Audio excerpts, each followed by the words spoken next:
தேசிய தலைவரால் நேசிக்கப்பட்ட செஞ்சோலை அமைப்பிலே வந்திருக்கின்ற கேபி என்று அழைக்கப்படுற குமரன் பத்மநாதனை பற்றியது தான்.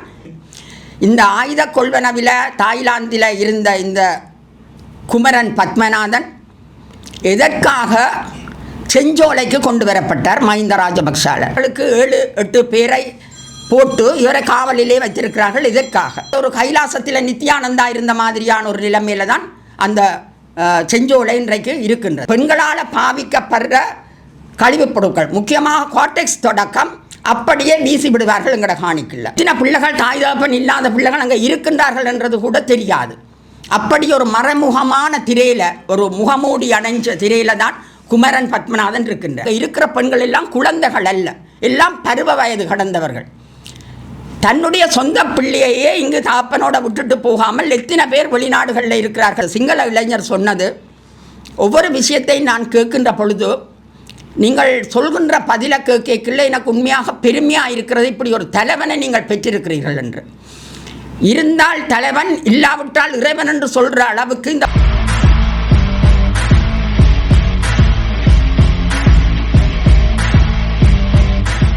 எனது பெயர் விமலேஸ்வரி ஸ்ரீகாந்தரூபன். நான் முன்னாள் வடமாகாண பணிப்பாளராக தேசிய இளைஞர் சேவை மன்றத்திலே கடமையாற்றி இருந்தேன். இப்பொழுது நான் ஓய்வு பெற்று இருக்கின்றேன். நான் முக்கியமாக இந்த ஊடகத்திலே பல ஊடக சந்திப்புகளை நான் செய்திருக்கின்றேன். என்றாலும் இந்த ஊடக சந்திப்பு ஒரு தனிப்பட்ட எனது பிரச்சனை காரணமான ஊடக சந்திப்பாகவும் அது ஒரு முக்கியமான பிரச்சனையாகவும் இருக்கின்றபடியினால் இதற்கான பல முயற்சிகளை நான் மேற்கொண்டும் அது எந்த விதமான ஒரு பதிலையும் தராத பட்சத்தில் நான் இந்த ஊடக சந்திப்பின் மூலமாக எங்களுடைய நாட்டில் இருக்கின்ற இது தொடர்பான விடயத்தை கவனத்தில் எடுக்கின்ற அத்தனை பேருக்கும் இதை நான் கவனத்தில் கொண்டு வருவதற்காகவும் சர்வதேசத்தில் இருக்கின்றவர்களுக்கும் இந்த விடயத்தை கவனத்தில் கொண்டு வருவதற்காக இந்த ஊடக சந்திப்பை நான் செய்ய முன் வந்திருக்கின்றேன். முக்கியமாக இந்த ஊடக சந்திப்பு இவ்வளவு காலமும் எங்களுடைய நாட்டிலே பெயர் பெற்று தேசிய தலைவரால் நேசிக்கப்பட்ட செஞ்சோலை அமைப்பிலே வந்திருக்கின்ற கேபி என்று அழைக்கப்படுற குமரன் பத்மநாதனை பற்றியது தான் இந்த ஊடக சந்திப்பு. நான் இது தொடர்பாக பல வருடங்களாக முயற்சித்து பலரிடம் தெரிவித்தும் எனக்கு சரியான பதில் கிடைக்கவில்லை. ஆனால் மீள்குடியேற்றம் செய்யப்படுகின்ற பொழுது நான் அந்த இடத்திற்கு எனது காணிக்கு வந்த பொழுது எனது பக்கத்தில் காணியில் தான் செஞ்சோலை இருந்தது. எனது காணிக்கும் செஞ்சோலைக்கும் ஒரு வேலி இடையில் இருந்தது. பாரிய வேலியாகவும் அது இருக்கவில்லை, சாதாரணமான ஒரு வேலியாக கட்டப்பட்டிருந்தது. அதாவது மரத்தடிகளால் கட்டப்பட்ட வேலி தான் அங்கு இருந்தது. அந்த இடத்துக்கு நான் வந்த பொழுது செஞ்சோலையில் பாரிய கட்டிடங்கள் இருந்தது. ஆனால் அந்த இடத்திலே அந்த கட்டிடங்களை அகற்றுவதற்காக, அந்த கட்டிடங்களில் உள்ள பொருட்களை எடுத்துக்கொண்டு போவதற்காக பலர் அங்கு வந்திருந்தார்கள். அப்பொழுது நான் அங்கு சென்று இந்த கட்டிடங்களை யாருமே உடைக்கக்கூடாது, இங்கே உள்ள பொருட்களை யாரும் எடுக்கக்கூடாது, ஏனென்று சொன்னால் இது தாய் தகப்பன் இல்லாத பிள்ளைகளுக்கான ஒரு உறைவிடம்.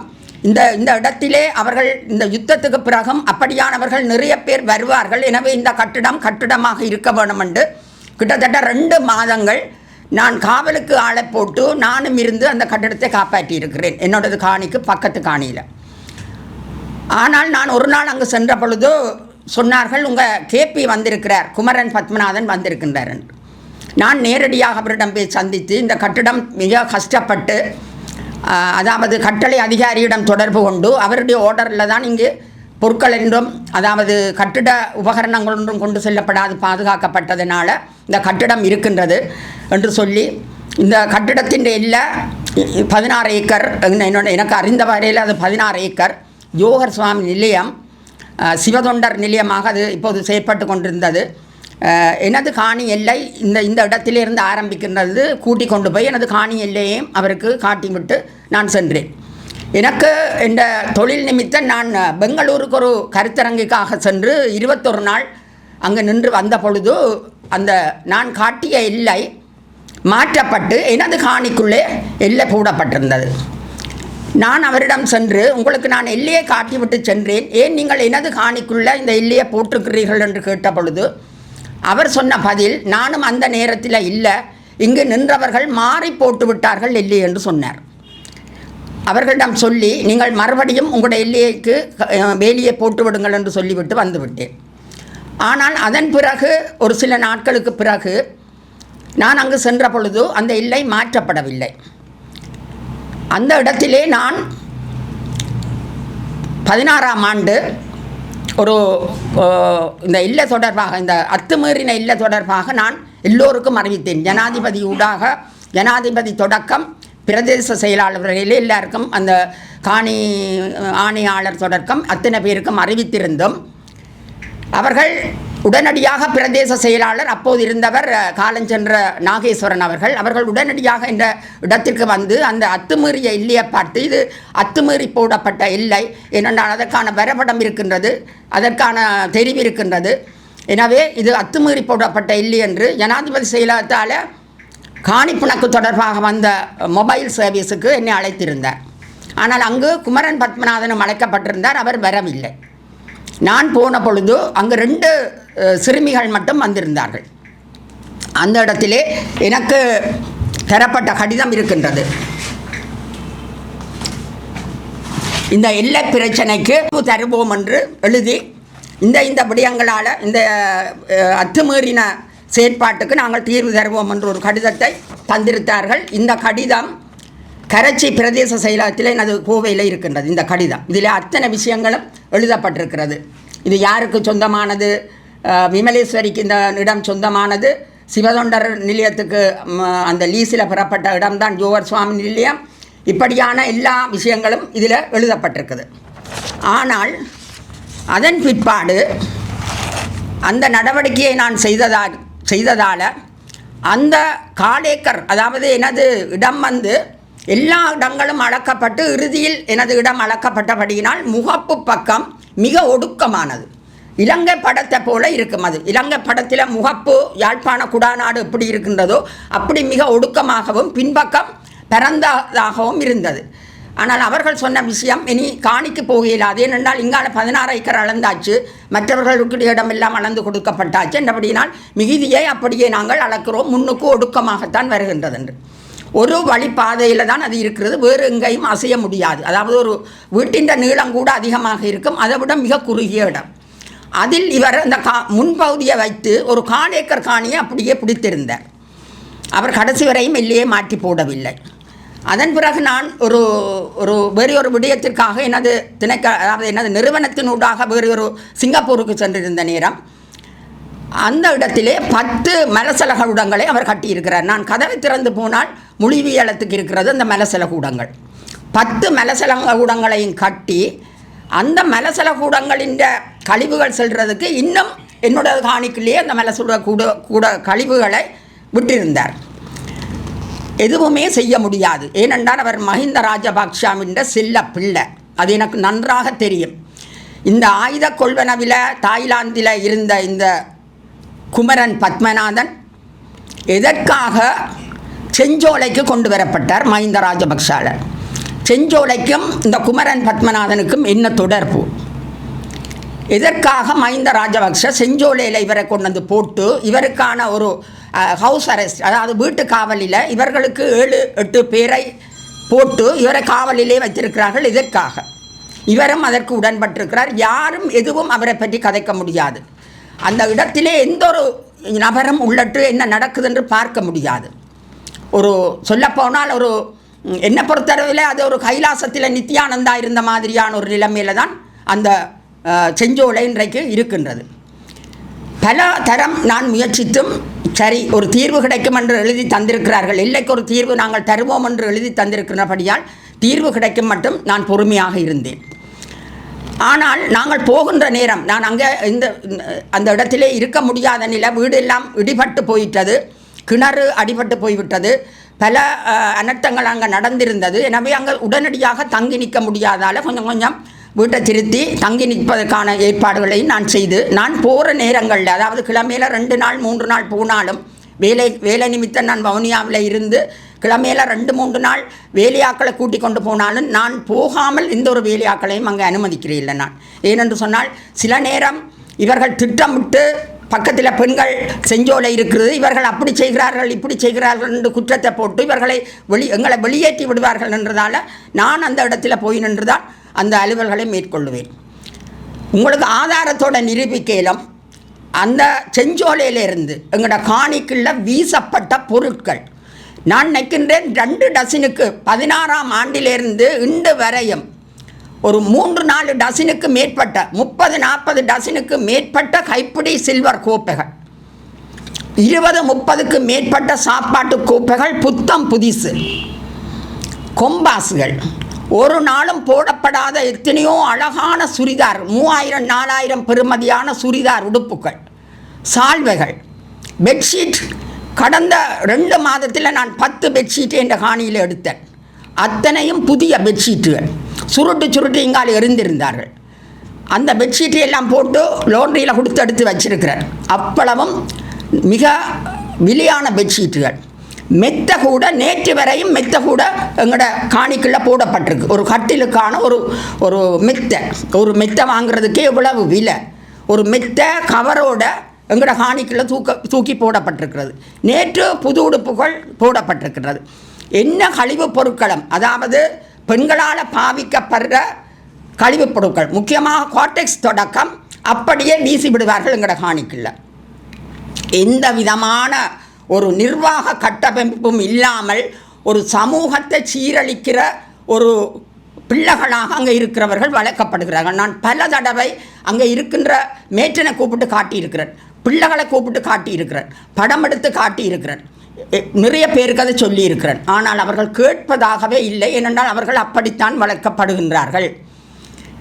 இதனால் நான் நிறைய சர்வதேசத்தில் இருக்கிற அந்த அவர்களுக்கும் சொல்லியிருக்கிறேன். இவரோட தொடர்பு பட்ட சில பேர் எனக்கு தெரியும், அவர்களுக்கும் நான் சொல்லியிருக்கிறேன். இப்படியான விடயங்கள் எல்லாம் அங்கே நடந்து கொண்டிருக்கின்றது.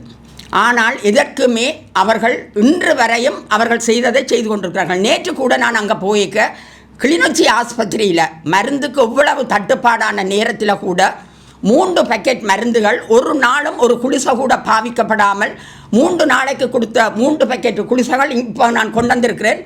3 குளிசை பேக்கெட்டுகளும் அப்படியே எங்களோட காணிக்குள்ளே இருந்தது. நீங்கள் வேணும் என்று சொன்னால் என்னுடைய 6 பேர் வேலைக்கு வருவார்கள் அங்கு. அவர்களிடம் நீங்கள் கேட்டு பார்த்தால் இன்னும் நிறைய விவரங்களை அவர்கள் சொல்லுவார்கள். இங்கே இருக்கின்றது, அங்கே இருக்கின்றது, இது போடப்பட்டிருக்கின்றது, இது போடப்பட்டிருக்கின்றது என்று சொல்லுவார்கள்.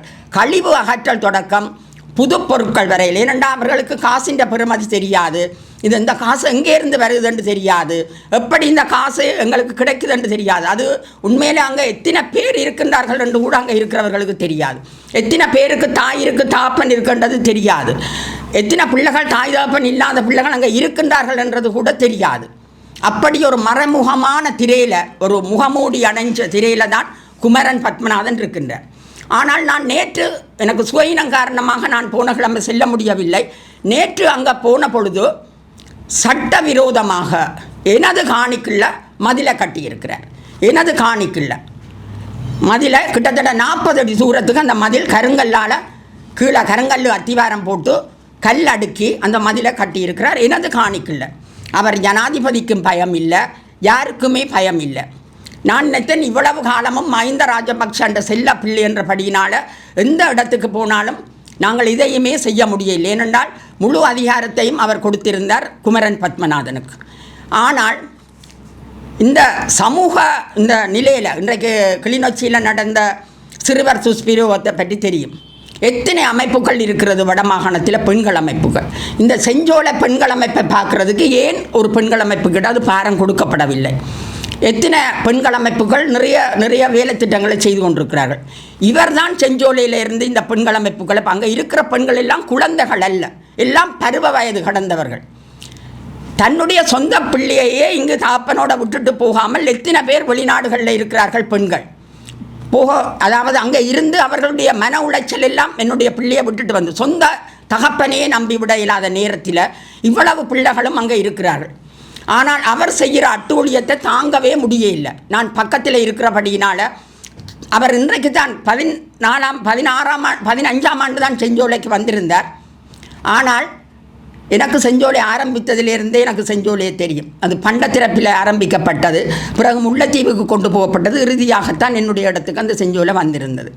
எனவே எனக்கு செஞ்சோலையில் இருந்த அத்தனை பேரையும் நன்றாக தெரியும். அப்போது இருந்தவர்கள் உண்மையான தாய் தந்தை இழந்தவர்கள், சிறு பிள்ளைகள், குழந்தைகள், அப்படித்தான் அங்கே இருந்தார்கள். ஒரு குறிப்பிட்டவர்கள் தான் வயதானவர்கள். ஆனால் இப்போது இருக்கிறவர்கள் எல்லோருமே வயதானவர்கள். குழந்தை பிள்ளைகள் மிக மிக குறைவு, 1-2 கூட இல்லை என்று தான் நான் சொல்லுவேன்.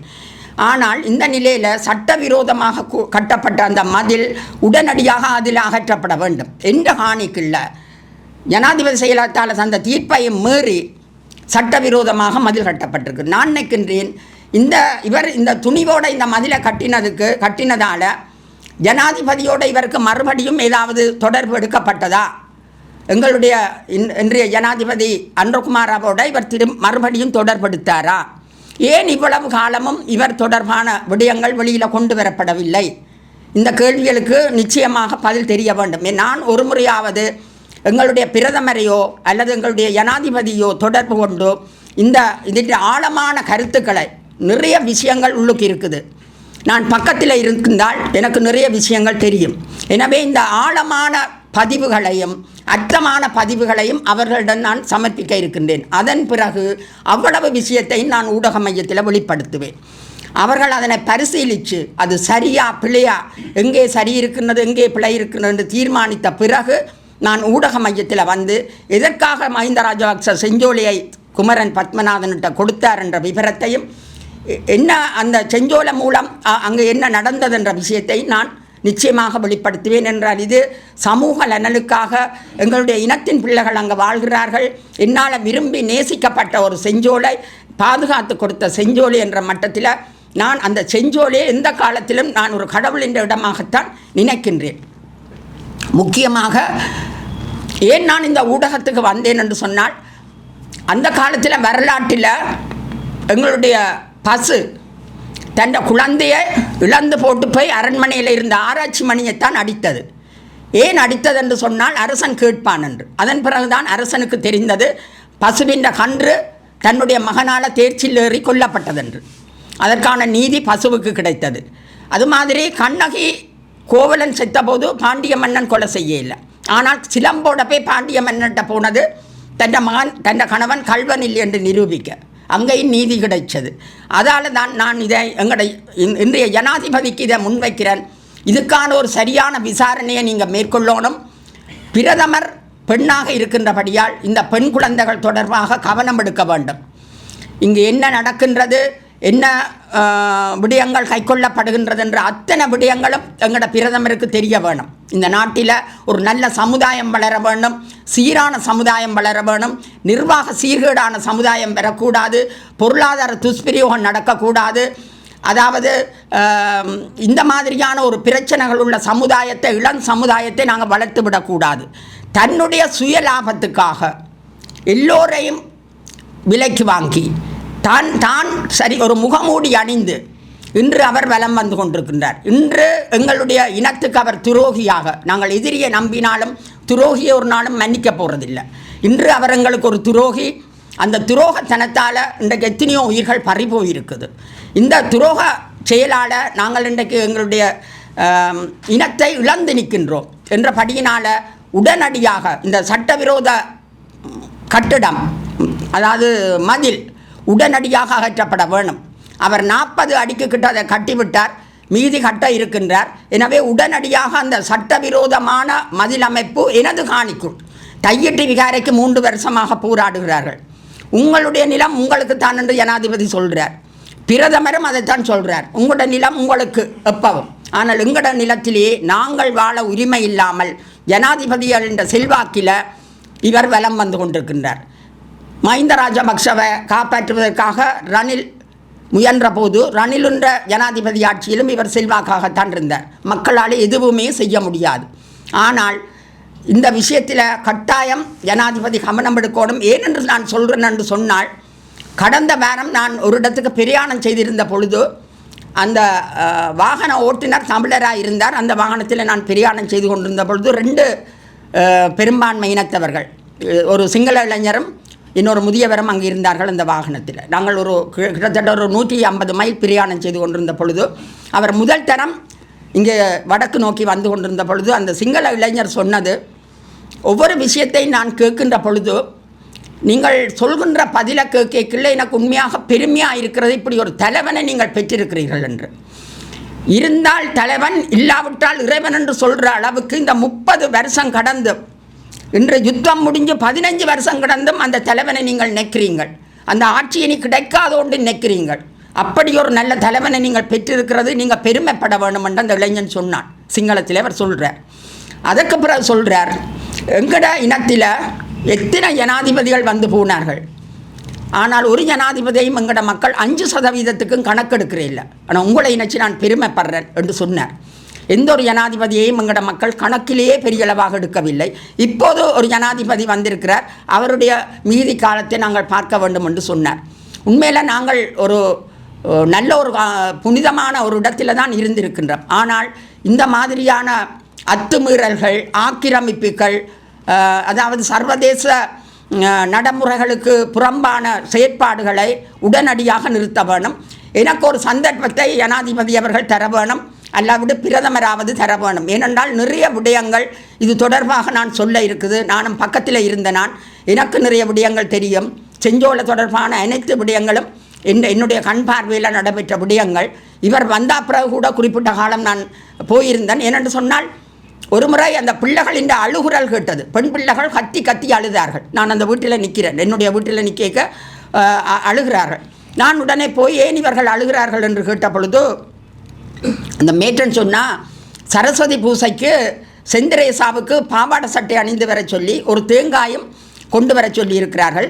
அதால் பாவாடை சட்டை இவர்களுக்கு இல்லை, அதாலே அழுகிறார்கள் என்று. கிட்டத்தட்ட ஒரு 12-15 பேர் அழுகிறார்கள்.